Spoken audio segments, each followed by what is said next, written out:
Good morning, Northwest. And good morning to those on Zoom, and also those that will be watching later on YouTube. I just want to say, if you're visiting with us, we are so glad you're here with us. And it's also good to see some travelers stopping in.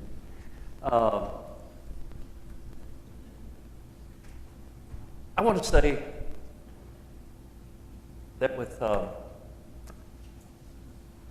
let's never take this gathering for granted. As I was driving up Highland Road after I got off War Memorial, I was thinking about Rachel. And I definitely wasn't thinking that the last time I saw her would be the last time I saw her.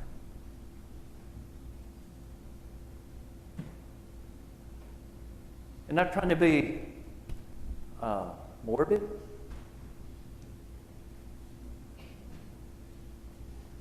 but what if today was the last time that we saw someone here today?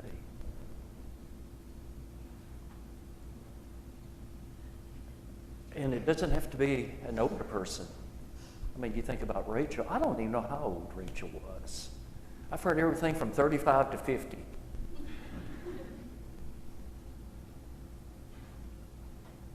But it could be youth. It could be one of her senior citizen people here. So what I'm just simply saying, let's don't ever take this gathering for granted. And sometimes we get so busy and in such a rush that we forget one another. And I think sometimes we forget why we're here. And the reason we're here is not to do a check mark that, oh, well, I was here, and so God's happy with me today. That's not it at all. God tells us that we come together, for one thing, we come together to encourage one another. And he tells us how we do that is that we spur one another on toward love and toward good deeds. We encourage one another to do the right thing. I want to share something with you that happened to me a couple of weeks ago, and the reason I want to share that is because it kind of got followed up this past Friday a little bit in a way that I was not expecting it to be followed up. But I drove a school bus to St. Louis with a group. It was the art department at Washington a couple of weeks ago. We went down to St. Louis and went to the art museum, went to the outdoor sculpture park, then went to the city museum. And on the way back, we stopped at Springfield to eat. And the teachers, the two teachers that were in charge, they had picked out a place for us to go that we could park, and there were about 5 or 6 restaurants, kind of fast food, but kind of sit down also, restaurants that were kind of close within the vicinity. And they told the kids that they could go to whichever one they wanted to, as long as they had a buddy with them. Didn't go alone, but you could have a buddy go with you. And to be honest with you, Gary, I don't know about you when you took bus. I very seldom eat on bus trips. I don't want to get a hold of some bad food in some kind of way. And well, now as a bus driver, can't drive because he's sick or whatever, and we'll never get home. But this particular night, they had a wings place there, and I love hot wings. And so after all the kids had gotten off and were going their different ways, I was debating, and finally my stomach got the best of me, and I decided, you know what, I'm going to go there, and I'm going to get some hot wings. And so I go in and I sit down, and as I did, I noticed a group of 3 girls that were sitting on a platform a little ways from me, probably from me to the back of the pew, away from back of the aisle, the pew aisles there, away from me. And I looked at them, and they kind of waved, and I waved at them. But I just sat at the table, and as I was sitting there, there was another girl that eventually came in. And she looked at me. She just stopped and looked at me at the door. And I thought, hey, there's some of your buddies right over here. And I kind of pointed to them. And they made no move to invite her to sit with them. I know from that morning she forgot to bring her lunch. They were supposed to pack a lunch. And I heard tell the teacher, she said, this day has been terrible already. And that was 6:15 a.m. in the morning as we were getting ready to leave. And I talked to her a little bit, just said hi or something to her a couple of times because I could tell she was having a bad day, a hard day. And so she came in, she looked at the girls, she saw a table, she went to pull out a chair. And as she went to pull out that chair, she kind of looked at me and was just, I could tell, I don't know, there's just some kind of signs going on there. And so I told her, I said, yep, you can, like she was asking me, could I sit with you? And I went, yeah, come over here. You can sit with me. And so she came and she pulled out a chair and she sat with me. And I was really just about done eating. And there was a specific time we're supposed to be back at the bus. And as the driver, I should, really set a good example. But, she sat down, and I didn't know if she was going to eat or whatever, but she told me she had ordered food at a couple of other places and didn't eat anything. She sat down, and she ordered some food. And we got to talking. And she said something about her mom. And so I said something. I said, well, tell me about your mom. And she said, well, she died 6 years ago. And she said, I was 8. I'm 14 now, and I was 8 years old whenever my mom passed away. We talked some more. She's got a sister, a blood sister, that lives in Los Angeles, California. She has never met, has never talked to. She has a brother that lives here in Peoria that she had never met, never talked to until she got on the internet last year and started tracking him down where he worked at, found out where he worked at, and she just shows up there. And so I went, well, how did that go? And she said, well, actually it went pretty good. And so she goes, but it's been a year now, and I haven't seen him since and haven't talked to him since. Then she was telling me, she was showing me pictures of her family and stuff, and I go, oh, and I could tell they didn't look like each other at all. I mean, skin color even, they were different. And so I go, oh, well, she went ahead to tell me that some of these were stepbrothers, some of them were not even anything. They were just kind of came along with the package of some sort. I mean, it was hard to kind of decipher everything, but I found out a lot of stuff. And I found out she'd gotten a fake tattoo that was going to last about a week. And I said, well, it sure is pretty. And it was a feather. And it had purple and some other colors in it. And she said my mom's favorite thing was feathers. She loved feathers. She loved those, and her favorite color was purple, and that's why I got this. And so when we got ready to leave, we were already about 10 minutes late from getting on the bus. The bus was just outside in the parking lot, but we were sitting there, and so when we got ready to pay, I asked for my tip, my bill, and so the guy asked me, he says, are you just paying for yours, or are you paying for hers too? And I said, yes, I want to pay for hers as well. And whenever I did that, tears came to her eyes and just started streaming out of her eyes. And she just told me, thank you. You don't know how much that means to me. So the two teachers, and I'm sorry this is dragging on, but this really, I think is important. The two teachers talked to me outside the bus before I got on, and they go, wow, we didn't know what happened to you. Is there something going on that we need to know about? And I said, I don't think so. And I told them about this girl, and I told them her story, everything I had found out, and they're like, wow, we didn't know that. And one of the teachers told me that she was going to talk to the girls' counselor the next day at school. And so 2 weeks later, like Friday night, I was at the Bloom art stuff at Washington High School and went to that. And I was talking to the two art teachers, and they came up to me and talked to me and said that, hey, we talked to her counselor. We went and looked at her cafeteria stuff. She should have never been paying, at all. She was $500 in debt. They had never had a student that far in debt owing that much money. And so they got that erased. Now she's getting meals every day. The man she's living, that's taken her in, was with her mom, but really has no connection to the girl. So bless him for doing this.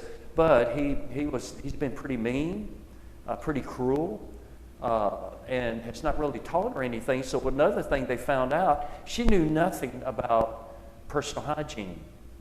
Particularly female personal hygiene. And so they've been working with her every day, teaching her personal hygiene, giving her everything she needs for personal hygiene and stuff, and just blessing her. And I'm saying that because it's going to get us in, and you can turn to Esther, book of Esther. Spend just a few minutes in Esther. But here's the whole point. When I bought her meal, and when I told her to come over and she could sit with me, I had a lot of other things on my mind. But as I looked at her, I don't know. She said something, and so I could have just ignored it, but I didn't. When I paid for her meal, and when we got on the bus and got back to Washington, as far as I thought that was it, the end of the story. I know I did the right thing. But by just buying her meal and the teachers wanting to reimburse me, and I go, no, I want to do that. And then I got to tell them the reason I do that. Because of Jesus. It has changed the trajectory of her school life, of her life. Because now there's been other people that are getting involved in her life. And so I just want to say, for so many of us, it's hard to do the right thing. It's hard to do the right thing for so many sometimes of our students in school. I see it every day on my school bus. Every day, I can just tell just by some of the kids as they come out of their house and as they get on the bus. It's hard. It's hard for them to want to come to school. It's hard for them to try to do well in the classroom. It's hard for them to act right. It's hard to do the right thing. But even us as adults, sometimes it's hard for us to do the right thing, isn't it? Sometimes it's easy for us to look at our culture, to look at our surroundings and everything that's going on around us. Shelley, I was thinking about the thing that you received in the mail the other day, And when you receive something like that, is it okay if I say what it was or not? It doesn't matter. She received a letter from the KKK. Not addressed to her name, but addressed to her address. And when you receive something like that in an organization that is so full of hate, it's hard to do the right thing, isn't it? You know what I'm saying? It's hard not to become filled with so much disgust and so much anger. And that's the way it is as we look at our world, isn't it? Sometimes it's hard to do the right thing. And in the culture we're in today, we talked about this a little bit last week, it's about self-preservation.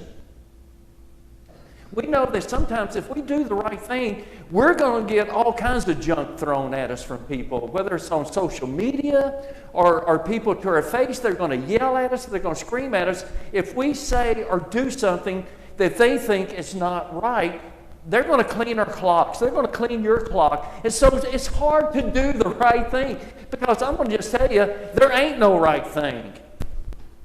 If you take all the different subgroups, somebody's going to be offended.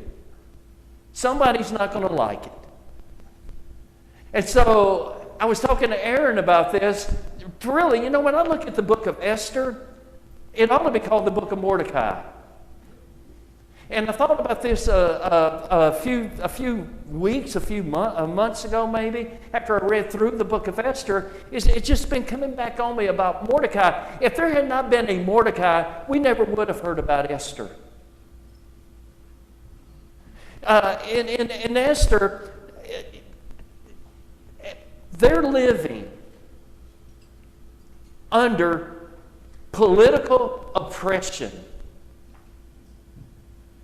They're living, Nebuchadnezzar with the Babylonians, if you remember, in 586 BC, he came in and completely destroyed all of Jerusalem. All of the walls, the temple, burned it to the ground, houses, killed a lot of people, and then the others they would take and take with them to Babylonian, back to Babylon, and then scatter them around the Babylonian Empire as slaves. Well, in 539 BC, the Medo-Persian Empire defeated and raided the Babylonians, and they became the world power. And so now when you pick up in Esther, we're at King Xerxes I. And he ruled from 486 to 465 BC. So here is Esther. Here's Mordecai. Here's all of these Jews that are living in what is now modern day, I think it's Iran or Iraq, one of the two. They're living in that particular part of the world, and they're living as POWs, prisoners of war. And so King Xerxes in chapter 1, he gets all of his military rulers and all of his powerful people, and they party for 6 months. 180 days. All they did was drink and eat a lot of food and probably did some other stuff. 180 days, 6 months. And what Xerxes was wanting to do, because they were getting ready to go to war, he wanted to show his military leaders and those that he was trying to convince, okay, we need to go to war. We can overcome this next foe out here, and we can take them. All of the money, you know what? I'm not worried a bit. That's what he was trying to tell them. I'm not worried at all. We are powerful. We're rich. We got it all. But then, at the end, he decided to just open it up for all of them that were in Susa at that time. And so they partied for 7 more days and invited all the citizens to join in with them. And as they did, he got drunk. And he started thinking, hey, I want to have my beautiful wife, Vashti, who is queen, to come in, and I want her to kind of parade around in front of everybody so they'll see what a beautiful wife I have. And she refused. Meg, I could see you not doing that for sure, right? If Rick pulled that on you. She refused. Sherry had cold conked me. She was not going to do it, and because she refused to do that, all of a sudden, King Xerxes was angry. He got together his advisors, and they told him, you need to punish her. You need to really take her crown away, and she will no longer be queen. Because if you don't, every woman in this empire will no longer listen to their husbands. And they will not respect them, and they will not listen to them. And they need to listen to what the man says. And so that's what happened. She was no longer queen. And so they came up with the idea that, okay, we need to go out and find all of these virgins in the empire and find the most beautiful ones, bring them in, give them a year's worth of treatments and oil treatments and all of this kind of stuff, and so that we can pick a new queen. And then in verse 5 of chapter 2, at that time there was a Jewish man in the fortress of Susa whose name was Mordecai, son of Jair. Just look at how Mordecai is described. At that time, there was this Jewish man. Nothing spectacular about him. No big accolades about Mordecai.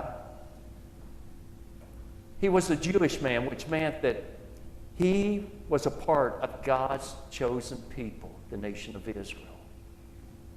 He was a God follower. He was a God chaser.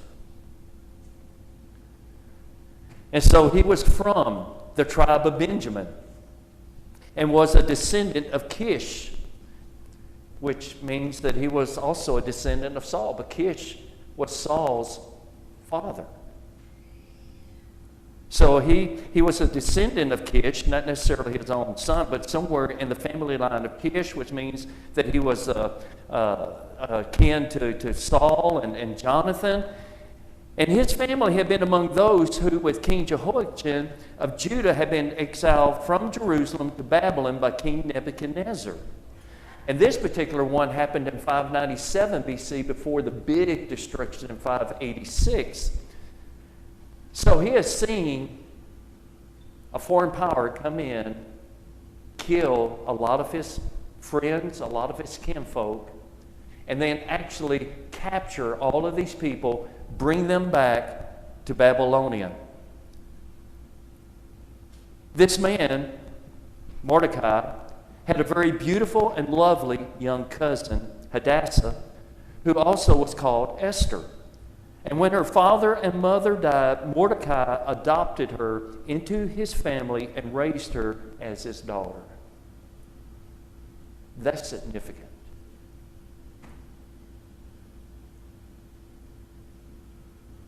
It had been easy for Mordecai to look at the circumstances, to look at his situation. I mean, he's serving as a slave in a foreign country. They're not even at their homeland anymore. They're not around their kinfolk anymore.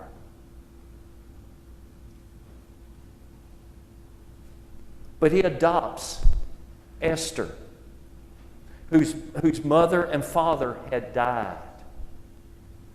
What I want us to say, he did the right thing. Would you agree? He did the right thing. All he did was adopt her into his family, and he took her and raised her as his own daughter.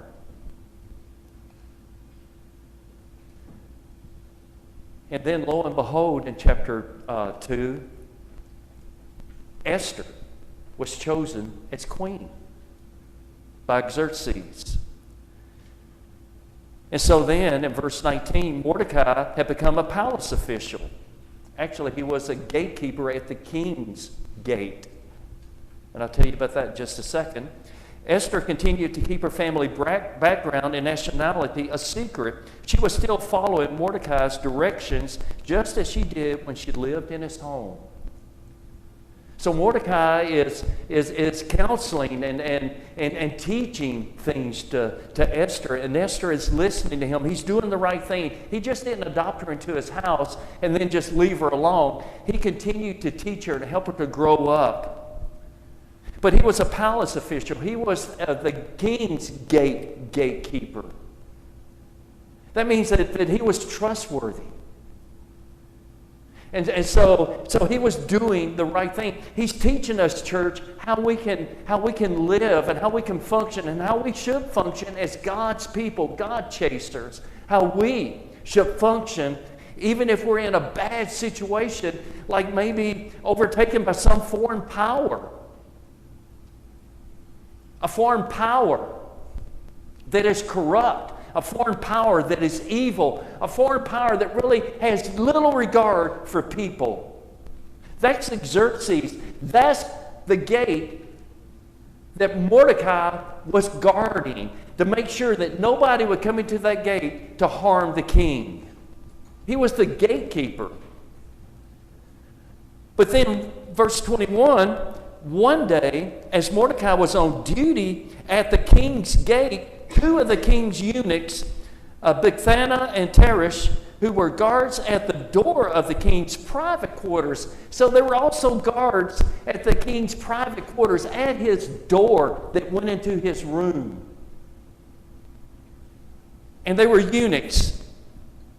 Well, they became angry at King Xerxes, and they plotted to assassinate him.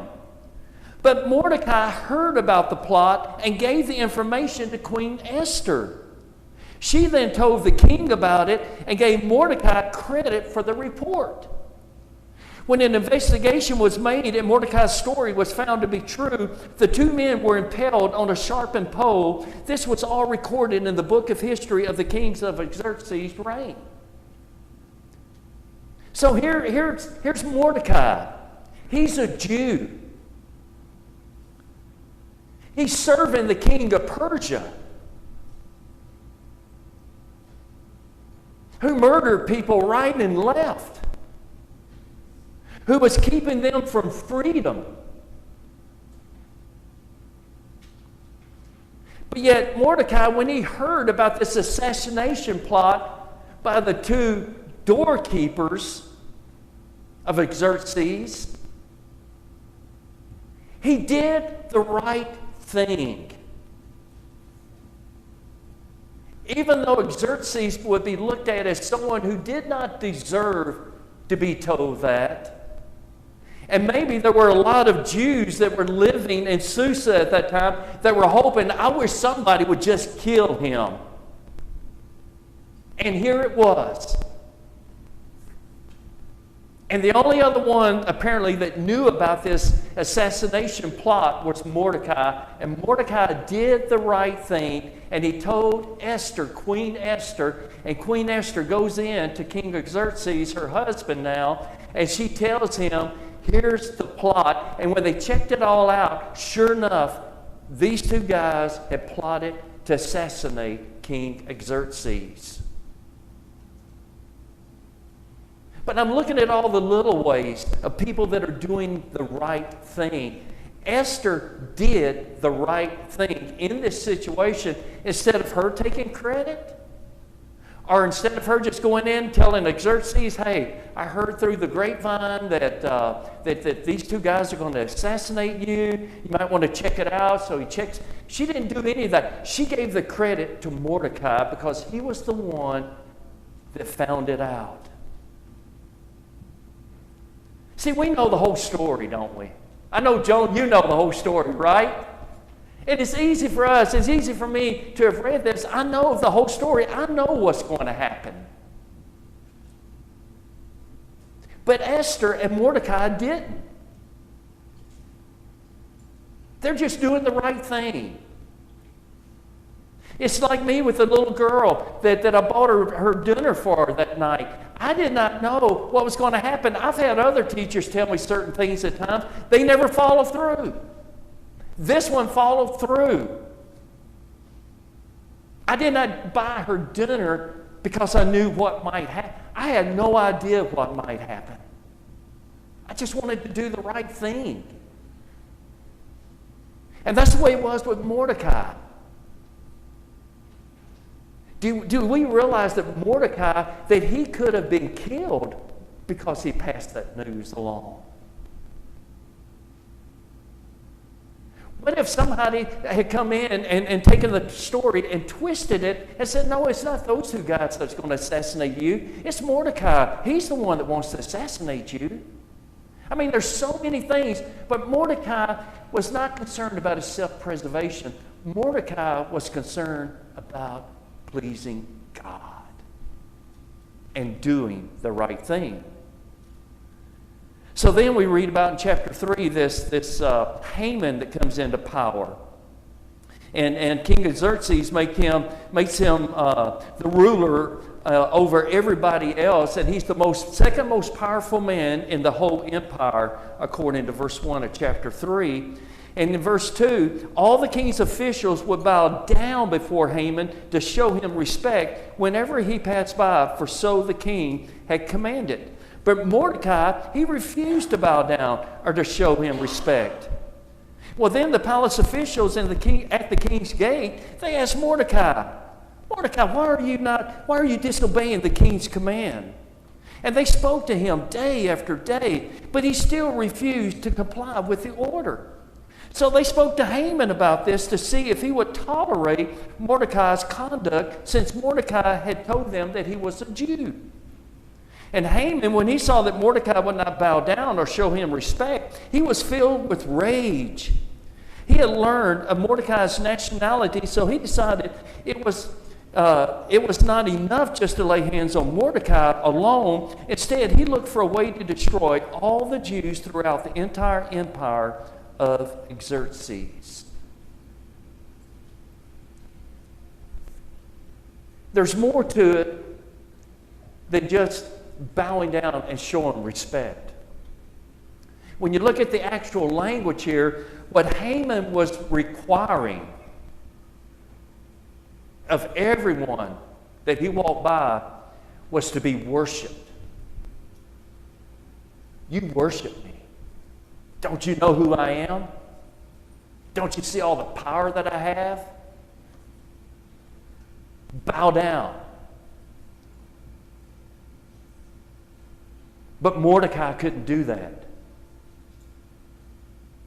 because the only one that he would bow down to is God. He put nobody else before God. Look at the pressure. Look at the others coming to him. Mordecai, why don't you just bow down? Just bow down. You don't have to mean it. Just bow down. Can't you see that Haman is getting angry?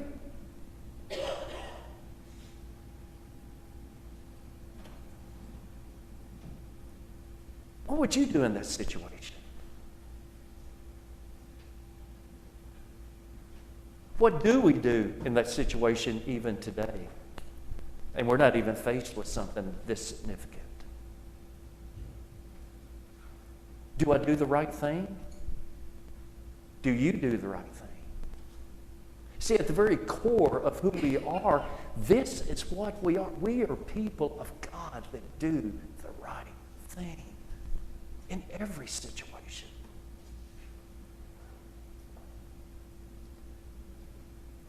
So Haman, he decides that he's going to have a genocide. That he's going to terminate all the Jews. And in chapter 4, Mordecai, he learned about all that had been done, and he tore his clothes, and he put on burlap and ashes, and he went out into the city crying with a loud and bitter wail. It had been determined that there was going to become a date 1 year from then that they would go and they would exterminate all of the Jews. They would kill every single one of them.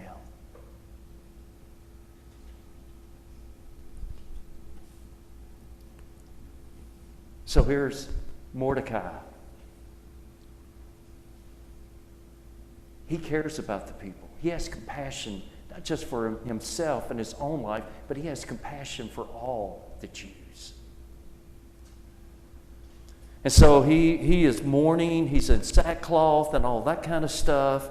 And so the story gets back to Queen Esther, that Mordecai is out in the courtyard, but he can't get any closer. And so Esther's wondering, well, what's wrong with Mordecai? Why is he doing all of this?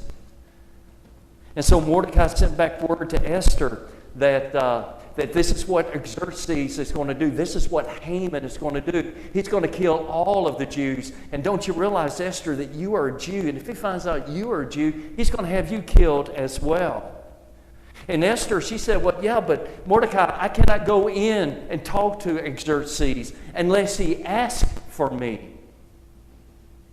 I cannot go in his presence unless he points his scepter at me and tells me that I can enter in. And I have not seen him in a month. He has not asked me to come in to see him for a month.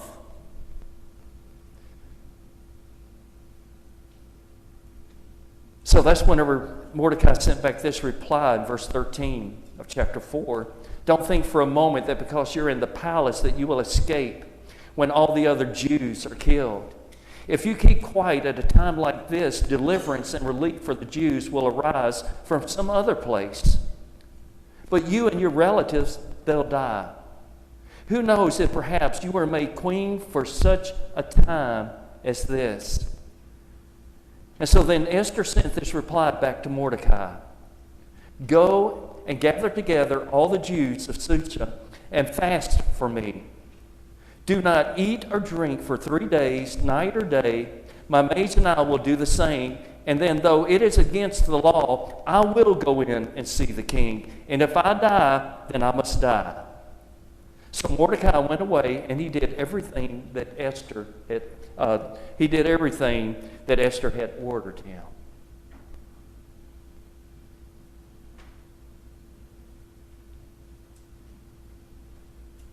Now, can you see why maybe it ought to be the book of Mordecai? Esther did not want to go in and speak up. She was thinking self-preservation. But from way back, whenever Mordecai first adopted Esther and raised her as his own daughter, he began to teach her. And she gained a ton of respect for Mordecai. So Mordecai, in talking to her,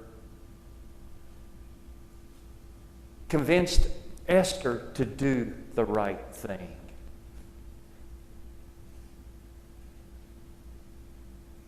And so she went into the king, and what she asked the king for, she said, hey, I want to throw a meal. I want to have a banquet for you and Haman tomorrow. And Xerxes thought, hey, great. Well, that night when King Xerxes went to bed, he couldn't sleep. So when he couldn't sleep, he does like a lot of us do. We find a book to read or something, right? So he goes and he asks for some of the history books to be brought to him. And as he's looking through them, he reads where somebody had told of his assassination attempt. And he wanted to know the next day, whenever his attendants came, he wanted to know, hey, I read this about Mordecai, that he's the one that rescued me from this assassination attempt.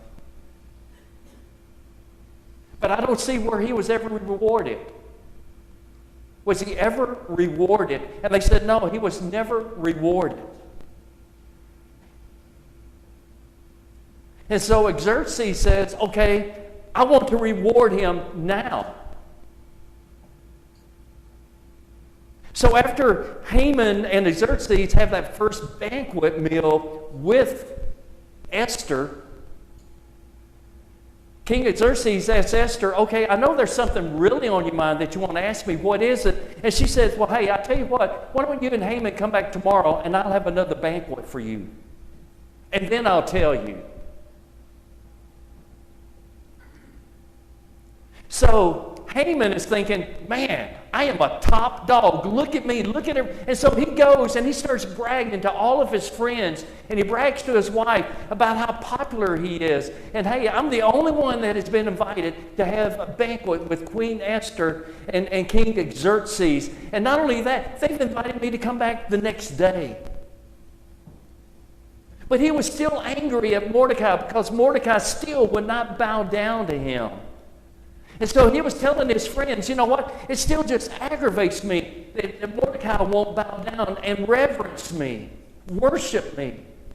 So his friend said, hey, why don't you get a 75-foot pole with a pointed edge on the end of it, stick it in the ground, and then impale Mordecai on that. And so that's exactly what Haman was thinking about doing. And he had that pole built, and he had it set up.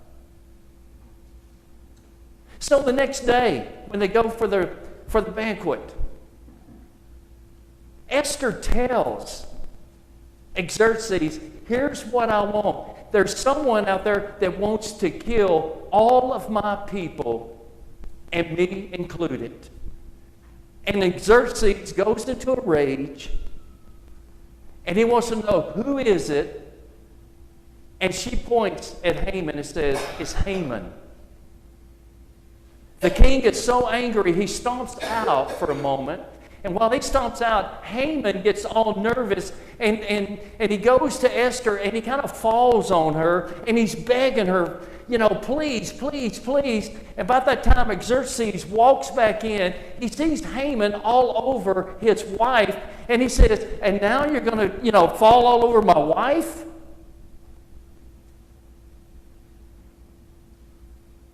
And so then some of the others that were standing nearby said, well, you know what? Haman built this pole out there to kill Mordecai, to impale him. Why don't you instead impale Haman on that pole?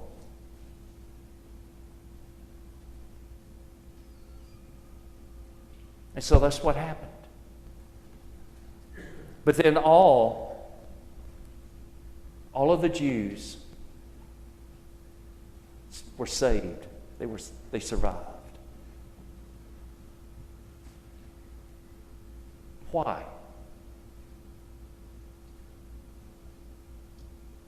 Because Mordecai did the right thing.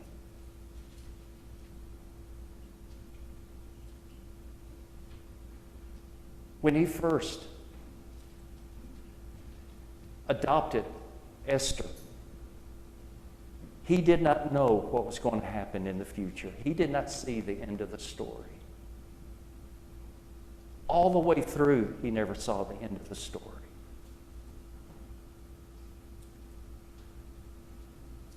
But this is who he was as the God-man. And I'm sorry this went a little bit longer than what I anticipated.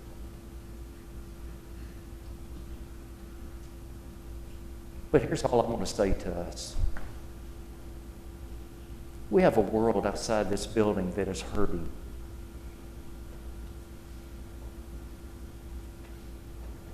We have people outside this building that are contemplating suicide. I've talked to some just recently. They don't feel like they're seen or heard or anybody cares because we get so busy. And we have opportunities to do the right thing. So I want to encourage you, as I encourage myself and us as a gathering, as we leave out of here, don't ignore anyone. Don't get, and a lot of times we don't do it on purpose, do we? We get busy. We're in a rush. You never know. And I just keep thinking about Mordecai doing the right thing. Wasn't concerned about himself. He had compassion for Esther. He had compassion for the other Jews. Let's leave out of here committed. Read one verse and then I'm done, I promise. 1 Peter chapter 2, verse 21. For God called you to do good, even if it means suffering, just as Christ suffered for you. He, Christ, is your example, and you must follow in his steps. The reason we do good we have a higher calling. We have the highest calling, every single one of us. God is calling us to do good and to follow in the steps of Jesus. So, Lord, I just want to say thank you. God, I thank you for this gathering here.